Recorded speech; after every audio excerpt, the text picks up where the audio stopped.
akhir 86, belum terlalu lama Cak Nur pulang ya, setahu saya.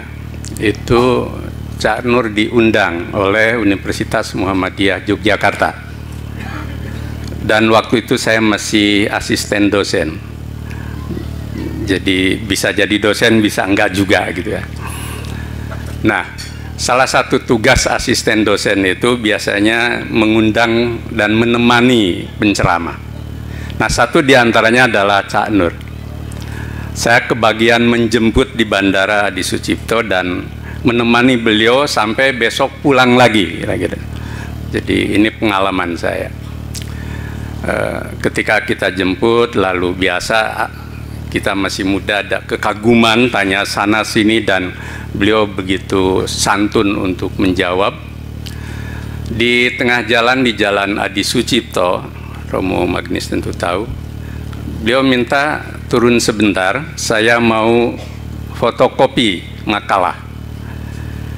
Lalu saya sebagai orang yang harus mendampingi beliau dengan sigap meminta makalah itu untuk saya fotokopikan dan beliau tidak perlu turun gitu. Tapi apa yang dilakukan Cak Nur? Tidak, saya aja yang turun. Lalu saya juga belajar untuk menemani beliau dan turun. Lalu dia minta fotokopi dan begitu petugas fotokopi itu melakukan pekerjaannya, dia pesan hati-hati ya gitu. Saya menangkap aroma begitu cintanya pada makalah itu gitu kan. Nah, begitu selesai langsung dia minta dan dia kasih klip sendiri gitu kan. Selesai gitu, ada 2 kopian, lalu dia bawa gitu ya. Saya cermati gitu, begitu seksamanya dia memperlakukan makalah itu gitu. Yang saya lalu mereka-reka saja gitu, bahwa itu napas dia, itu jiwa dia, dan itu bagian dari dirinya.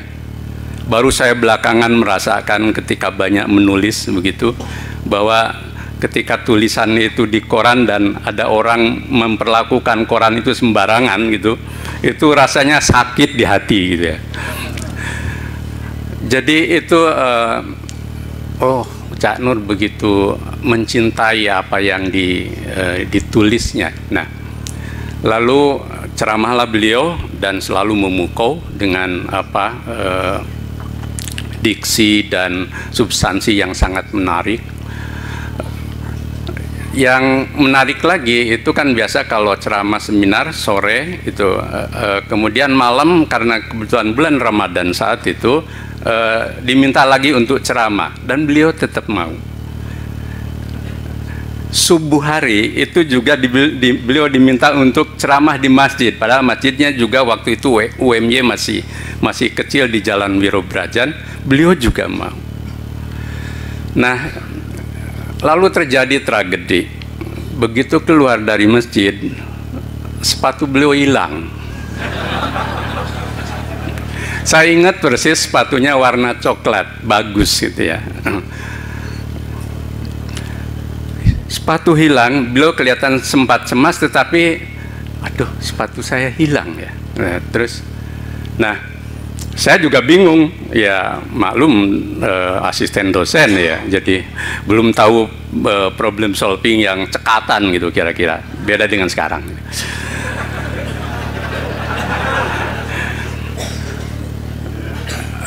Tiba-tiba rektor Pak Dasron Hamid itu dengan sigap, sudah kita naik mobil gitu ya. Subuh-subuh itu naik mobil, lalu saya kan harus ngantar beliau ke bandara. Naik mobil lalu diajak ke satu toko yang masih tutup, toko sepatu itu di perempatan Wirobrajan, dan Pak Dasron turun mengetuk toko sepatu itu cukup lama, tapi terus digedor-gedor gitu karena memang masih jam 5-an waktu itu kan. Dan kita tahu siapa yang punya toko gitu kan, yang jelas bukan orang Wirobrajan gitu ya. Nah, akhirnya dibukakan dan sang pemilik toko begitu baik gitu kan, dan akhirnya mempersilahkan kita masuk untuk memilih sepatu. akhirnya dibelikanlah sepatu yang tentu apa yang ada di toko itu. Nah, cerita ini menyisakan kesan pada saya waktu itu bahwa Cak Nur begitu santun, begitu sabar gitu ya, dan lalu menghadapi keadaan seperti itu tidak sewot gitu ya. Mungkin bagi yang lain itu sudah jadi tragedi nasional gitu kan, tapi beliau menjalaninya dengan biasa-biasa saja. Itu cerita tentang beliau, dan itulah yang kita dan saya memperoleh nuansa tentang moralitas luhur. Padahal saat itu beliau begitu sudah jadi tokoh dan menjadi idola ya. Kira-kira setahun lagi setelah itu beliau banyak juga memperoleh respon yang bermacam-macam dan kontroversial gitu ya, termasuk di kalangan umat Islam, termasuk juga di kalangan sebagian Muhammadiyah. Lalu di suatu pengajian pimpinan di lingkungan Muhammadiyah yang itu ngundang dari wilayah-wilayah, itu kami undang Cak Nur, dan saya waktu itu yang berinisiatif untuk mengundang beliau, dengan resiko mesti dimarahi yang tua-tua, tapi ternyata enggak. Nah, yang menarik dalam pengajian itu terjadi perdebatan yang cukup hangat, bahkan sangat agak panas gitu, itu antara beliau dengan Ustadz Azhar Basir, Pak Kiai Azhar Basir, Ketua Umum waktu itu PP Muhammadiyah. Cukup panjang itu perdebatan itu, sampai moderator tidak bisa memotong antara dua beliau itu. Tapi yang menarik itu dua-duanya tidak marah itu. Jadi perdebatan yang mendalam dan cukup panas, tetapi tidak ada aura marah dan saling menghujat. Inilah yang saya tadi teringat Romo Magnis memperkenalkan satu istilah Luit kultur ya. Jadi kultur berselisih ya. Jadi bagaimana orang diajari di Jerman itu untuk punya tradisi berselisih, tetapi berselisih yang baik, sehingga ketika berselisih itu dengan etika dan kebiasaan yang bagus, dia tidak akan berselisih di jalanan, kira-kira itu. Nah, itu yang kita serap, dan itulah juga poin penting dari betapa moralitas luhur kedua tokoh ini, dan pada umumnya juga tokoh-tokoh saat itu begitu tinggi. Dan itu satu diantaranya tentu karena ilmu menyinari hati, pikiran, jiwa, dan sikapnya.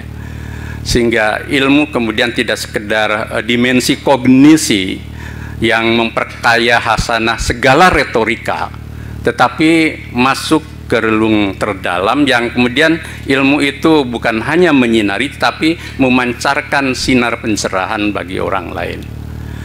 Nah, dua nilai inilah yang memang perlu terus kita suarakan, terus kita pancarkan bersama-sama di tempat kita berada dalam posisi dan peran yang mungkin berbeda.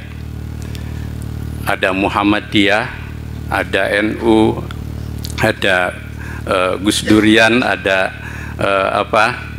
Cak Nurian, dan seterusnya. Juga ada kelompok-kelompok sosial dan golongan keagamaan lainnya yang tentu punya dan berhak untuk memiliki kontribusi bagi Indonesia kita, Indonesia milik bersama.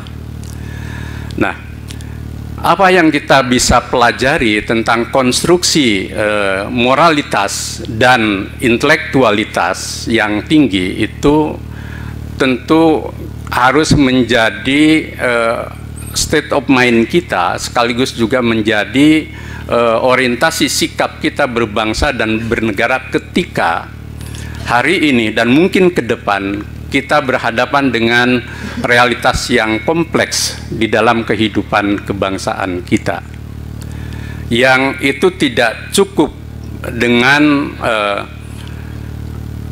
pendekatan-pendekatan yang mungkin hitam putih atau mungkin juga hanya satu perspektif, apalagi sampai apa yang tadi ketika puisi bermusik itu di ujung dikatakan bahwa Cak Nur tidak pernah menghakimi.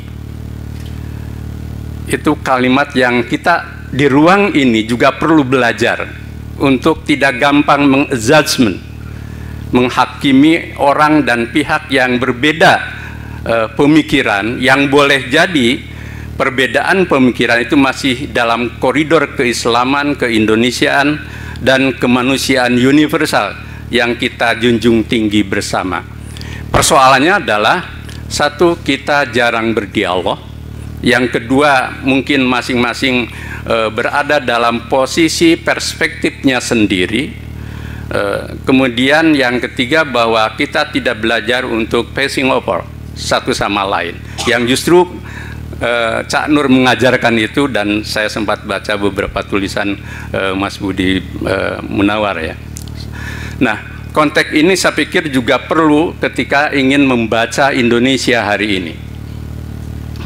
Kita sempat membaca tulisan Cak Nur tentang keislaman, keindonesia, kemodernan, dan keindonesiaan. Saya ingin mencoba menggabungkan tiga dimensi itu di dalam konteks kita berbangsa dan bernegara.